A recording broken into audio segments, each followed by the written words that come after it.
Hello student, आज हम मानक बुक की डिक्टेशन नंबर 84 करेंगे। Ready start. उपाध्यक्ष महोदय, प्रस्तावित स्वेच्छा समान नागरिकता सहायता से संबंधित विधेयक लगभग तैयार है और सरकार बजट अधिवेशन के दौरान इसे संसद में पेश करना चाहती है। विराम। जानकार सूत्रों के अनुसार मंत्रियों का एक दल इस विधेयक को अंतिम रूप दे रहा है। विराम। इसमें विवाह, तलाक, गुजारा भत्ता, बच्चों को संरक्षण और उत्तराधिकार से संबंधित निजी कानून को शामिल किया जाएगा। विराम। नागरिकों को स्वेच्छा से यह घोषणा करनी होगी कि वे अपने ऊपर स्वैच्छिक समान नागरिक सहायता लागू किए जाने के लिए तैयार हैं। विराम। यह विधेयक केवल उन लोगों पर लागू होगा जो नागरिक विवाह के लिए समान कानून के पक्ष में हैं। विराम। विधेयक में विशेष कानून विवाह 1954 को रद्द किए जाने का प्रस्ताव है। विराम। जिन लोगों का विवाह 1954 के कानून के तहत हुआ, उत्तराधिकार के मामले में उन पर आज भी भारतीय उत्तराधिकार कानून 1925 लागू होता है। विराम। पैरा। प्रस्तावित विधेयक का दूसरा महत्वपूर्ण पहलू है गुजारा भत्ता। विराम। विधेयक की एक उपधारा में कहा गया है कि पत्नी को उसके पूरे जीवन काल तक पति से अलग रहते हुए भी उसे गुजारा भत्ता मिलेगा। विराम। पत्नी को अलग रहने का अधिकार ऐसी स्थिति में होगा जब पति ने उसे छोड़ दिया हो, उसके साथ निर्दयता का व्यवहार किया हो, या पति को कोई खतरनाक बीमारी हो या अलग रहने का कोई अन्य उचित कारण हो। विराम। यह प्रावधान भी किया गया है कि किसी महिला को उसके पति की मृत्यु के बाद अपने ससुर, लड़के अथवा लड़की से गुजारा भत्ता मिलेगा। विराम। पैरा।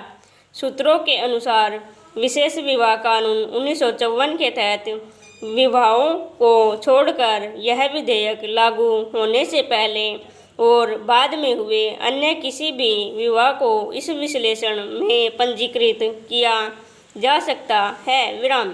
वैवाहिक उत्तराधिकार की बहाली और कानून तौर पर अलग रहने का अधिकार के लिए भी व्यापक प्रावधान किए गए हैं। विराम। इस विधेयक के तहत विवाह करने वालों और उनकी संतानों और संपत्ति के उत्तराधिकार मामले में भारतीय उत्तराधिकार कानून 1925 लागू होगा। विराम। विधेयक में पत्नी के साथ साथ वैध या अवैध संतानों के लिए भी पत्नी को भत्ते का भुगतान करने का प्रावधान है। विराम। बूढ़ों और अस्वस्थ माता पिताओं को भी गुजारा भत्ता दिया जाएगा। गुजारा भत्ता की राशि निर्धारित करते समय कुछ बातों की ओर भी ध्यान रखा जाएगा। विराम।